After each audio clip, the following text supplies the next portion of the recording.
الناحية التانية هعملها بالطريقة التانية.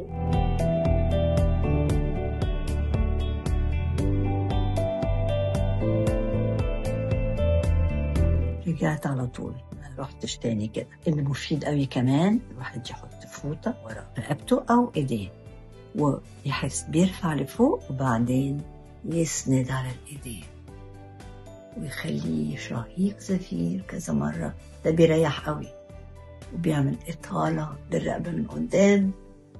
بعدين برضو أخلي إيدي وأحس لفوق كأني برفع راسي لفوق، بطول رقبتي مع الزفير دقني لغاية صدري، بطول العضلات الخلفية للرقبة كذا مرة. ده هايل. بعد كده تريح الكتاف والقدام والفوق برضو مهم قوي. الكتاف يبقى فيهم مرونة.